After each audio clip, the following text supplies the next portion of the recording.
Welcome to the deep dive. Today we're taking a closer look at the world of online poker apps, specifically PokerBros. We're zoning in on something called Union Dynamics. It's kind of the engine driving their global club system. That's right. Our mission today, pretty straightforward.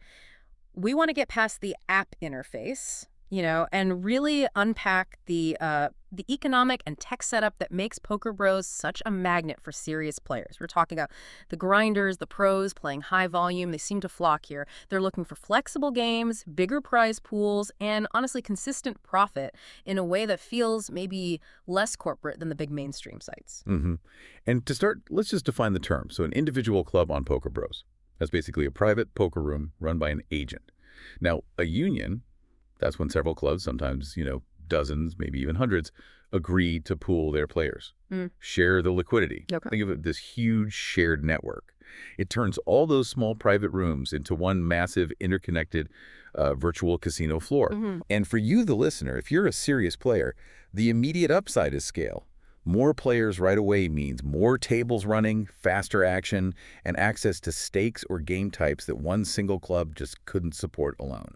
Okay, let's really unpack that idea of scale. Because for professional grinders, volume isn't just a nice bonus, it's everything, right? Why is this union structure so fundamental for them to maintain, say, a decent hourly win rate? Yeah, volume is absolutely critical. It smooths out variance, for one, and it just maximizes the chances to find profitable spots. When you're multi-tabling across a union, you're not just hoping a game is running. You're looking for the best games available at that moment. Right. Unions pool traffic so well that players can often run, 5, 6, maybe even 8 tables, pretty much any time of day or night. They ensure you've got everything from micro stakes, maybe for building a bankroll, all the way up to the nosebleed games. Plus, you get more tournament variety. Yeah, consistency. Exactly. That consistency translates directly into more stable income for a pro. Okay, and here's something I found really interesting in the source material. Despite attracting these high-volume pros, the word is that these player pools are often significantly softer than what you'd find on the big traditional poker sites. How does that work? Why hasn't the influx of pros just killed the action? That's the million-dollar question, isn't it? And the answer seems to be baked into the club structure itself. See, a lot of casual players join these private clubs for the social side, maybe playing with friends. Their main goal isn't always pure profit maximization. So recreational money coming in. Precisely. They form a kind of bedrock of, let's say, less hyper-competitive players. But hang on, if these unions are so good at pulling in serious grinders, wouldn't that balance shift over time? Is this softness just temporary, or is there something structural keeping it that way? Good point. And yes, there seems to be a structural mechanism. It's tied to the economics specifically, that revenue-sharing model within the union. Revenue sharing, how does that keep games soft? Well, think about it. It's not just sharing profits. It's kind of like sharing risk and the responsibility for recruitment. If one union gets too full of sharks, what happens? The casual players, the recreational money, they leave. They're not having fun anymore. Okay, traffic dries up. Exactly. Traffic drops, the overall rake-generated tanks, and then everyone's slice of the pie shrinks. Club owners, agents, everyone involved. So there's an actual economic incentive not to let it get too tough. Precisely. It creates this strong internal pressure on the club owners and agents to manage the ecosystem. They need to keep recruiting and retaining recreational players to keep the whole thing healthy and profitable. So the softness isn't just an accident. It's almost an engineered feature, driven by the economics of the union. That really reframes the whole thing. It's about ecosystem balance. Right. Okay. So you've got this potentially softer field, and you mentioned flexibility earlier too, the variety of games, right? Everything from standard hold'em to niche stuff like 5-card PLO. Exactly. And for a grinder, that variety is pure gold. It means if you specialize, say, in pot limit Omaha, you can switch easily. You might play some micro-stakes tables just to warm up or fill out your session. And then if you spot a really juicy high-stakes PLO game starting up in the same union, you can jump right in. No need to log out, switch platforms, nothing. It's seamless. Seamless access. Okay. Now, let's talk volume again, but on a different axis. Time. You keep mentioning 24/7 traffic. How do these union dynamics enable what some sources call time zone arbitrage for grinders chasing EV, that expected value? Right. This is where the decentralized global nature really pays off, because the clubs within a single union could be based all over the world, Europe, Asia, North America, South America. So it's always prime time somewhere. You got it. If you, the listener, are playing from, say, London at 3 a.m. your time, You might be hitting peak evening hours for clubs based in Asia that are part of your union. That continuous action lets a pro literally schedule their playing sessions around times they know are likely to be softer in certain parts of the world. So they're targeting specific time zones for weaker players. Essentially, yes. They maximize their expected value, not just by table selecting within their current time, but by strategically playing when player pools from historically softer regions are most active. It's like exploiting time zones for profit. That makes a lot of sense. Okay, let's get into the nuts and bolts then. We understand the why the player appeal, but how does this whole shared ecosystem actually function? Technologically, financially? Okay, technically, the key is server-level integration. When clubs decide to form or join a union, the platform itself provides a kind of unified backend. This allows player accounts, player IDs from totally different clubs to sit down and play the same virtual tables in real time. So for the player, it just looks like one big lobby. Generally, yeah. You'll usually see a combined lobby showing all the games available across the entire union. But, and this is important, you're still primarily linked to your original club for things like cashier functions, rules, support. Okay, so if I joined Club A and you're in Club B and we're in the same union, we see the same $102 no-limit hold'em table. But my money, my actual funds, are still handled entirely by the agent running Club A. Exactly that. Your direct financial relationship, your trust relationship, is with your home club and its agent. The app, PokerBros itself, provides the software, the infrastructure, but the clubs manage the player funds. That distinction feels crucial, especially when we talk about money flow. It is, and it leads right back to the financial engine we touched on, the proportional revenue sharing model. Basically, the union, via the platform, tracks all the rake generated from these shared tables. The platform takes its fee, and then the rest of that rake is distributed back to the individual club owners. Okay, and how is it split? It's typically proportional to the amount of rake generated by the players from each specific club. So if my club's players contribute 10% of the total union rake, my club owner gets roughly 10% of the shared revenue pool. That's the core idea, and you can see the incentives, right? Mm-hmm. A small club owner wants to join because suddenly their players get access to way more games and higher stakes than they could ever generate alone. And a larger club owner benefits too, because the union constantly brings in new players via other clubs, keeping the games liquid and the revenue flowing. Everyone has skin in the game to keep the union healthy. It sounds incredibly scalable, actually. What are the main advantages for the clubs and the agents themselves, especially maybe for someone just starting out with a smaller club?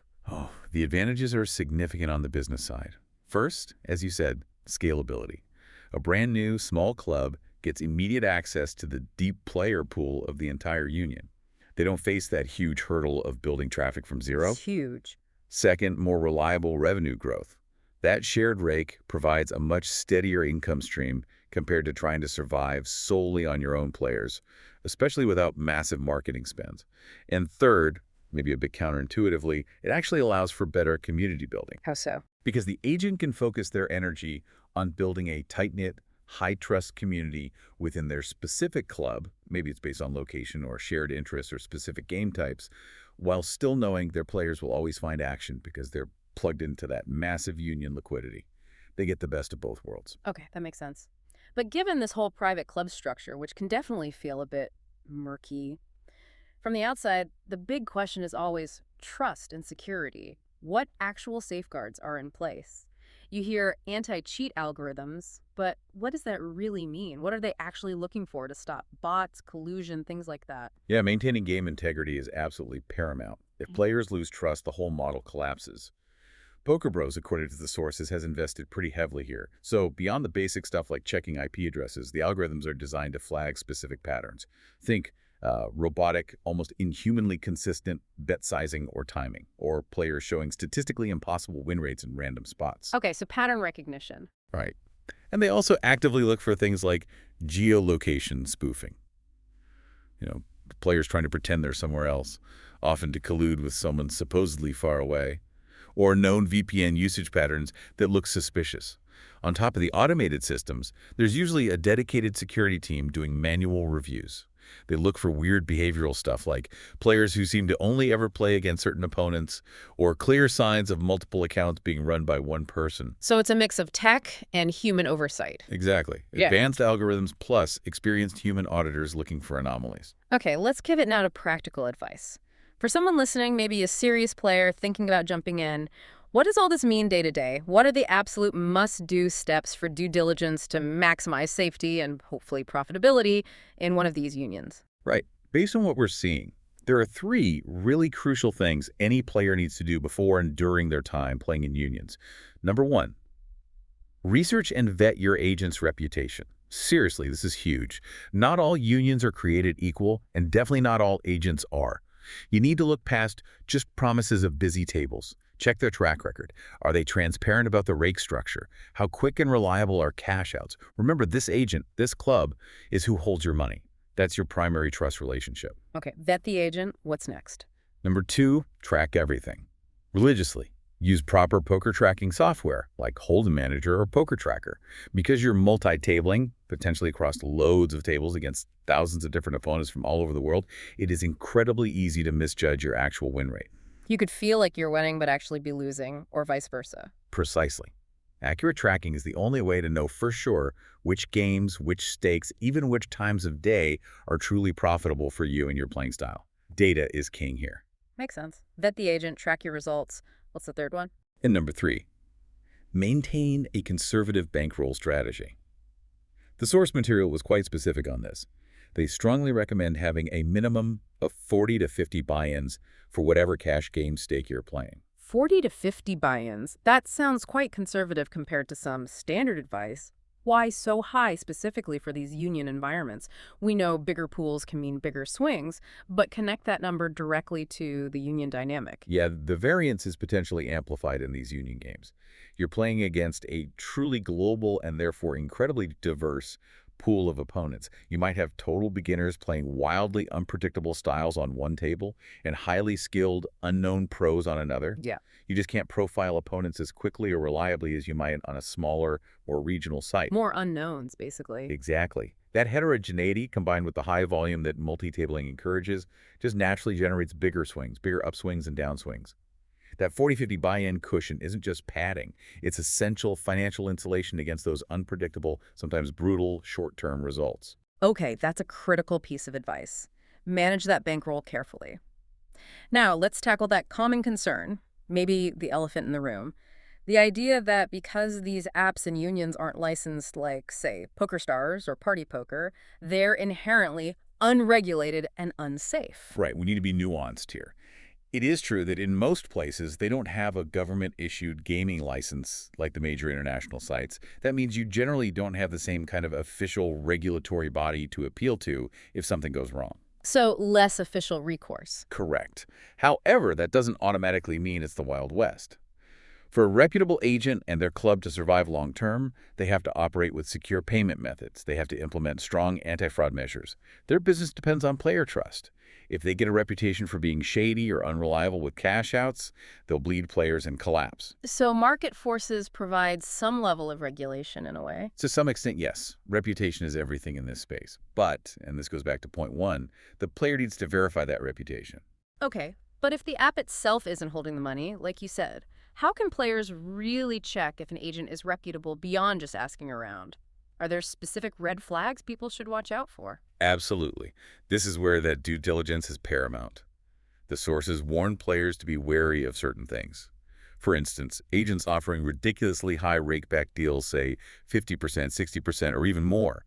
That can often signal an unstable operation trying desperately to attract deposits. It's often unsustainable. Too good to be true, probably is. Often, yeah. Also, look out for agents who are vague or slow about withdrawal processes, or if they demand you use obscure or insecure payment methods, or make excessive requests for personal information beyond standard KYC. So lack of transparency is a big one. Huge. And difficulty getting straight answers, especially about cash outs. Since the agent holds the funds, choosing one with a long, verifiable track record of smooth, reliable payouts handled through established, secure methods is probably the single most important safety decision you make. Got it. Very clear. Okay, before we wrap things up, let's do a quick comparison. How does PokerBros, with these union dynamics, stack up against similar club-based apps out there, like, say, ClubGG or PK Poker? What makes it stand out, according to the grinders? Well, based on feedback from high-volume players mentioned in the sources, it often boils down to a few key things. First, Many report a generally superior user interface and software stability on PokerBros. For someone multi-tabling for hours, a clean layout and reliable software that doesn't crash is, really important. Performance Big matters. time.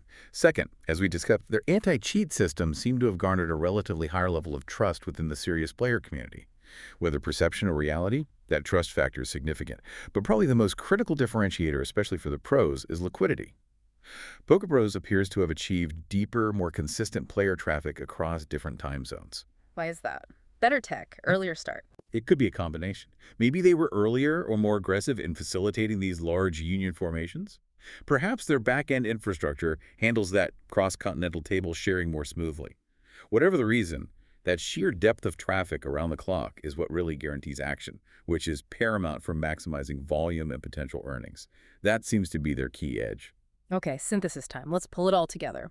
We've seen how these union dynamics take a fairly simple concept, a private poker club app, and turn it into this complex, scalable, and economically driven ecosystem. For the grinder, the formula seems clear. Leverage the high volume and liquidity, especially using that time zone arbitrage. Benefit from the potentially softer games that are maintained by those shared economic pressures. But crucially, all profitability and safety hinges on picking a trustworthy agent. Nicely put. And if we connect that to the practical side again, the natural question for someone listening is probably, okay, if I'm ready to try this, where's the best place to start? What games tend to offer the highest potential EV, the best profit opportunity in this environment? Right. According to the source material we looked at, the sweet spot seems to be the softer, no-limit hold'em cash games, particularly at the mid to lower stakes. That's where you apparently find the best combination of high traffic and, well, weaker opposition. And interestingly, mid-stakes standard pot limit Omaha PLO tables were also highlighted as often being surprisingly soft. Any reason why for the PLO? The thinking seems to be that many of the really strong PLO specialists gravitate towards the even higher variants, more complex games like 5-card PLO, which leaves the standard 4-card PLO tables sometimes a little less competitive, especially for players building their bankroll. Interesting. Okay, so that leads us to a final thought, something for you, the listener, to maybe chew on as this whole decentralized poker world keeps evolving. The sources we looked at suggest the future likely involves things like even more sophisticated AI-driven anti-cheat systems, maybe even more collaborations between different apps or platforms. So the question to mull over is this: how might that kind of evolution, smarter tech, maybe more cross-platform integration, fundamentally change that delicate balance, that relationship between the club owner, the agent handling your funds, and you, the individual player? How might trust, responsibility, and security shift in this rapidly growing decentralized model? That's something worth keeping an eye on.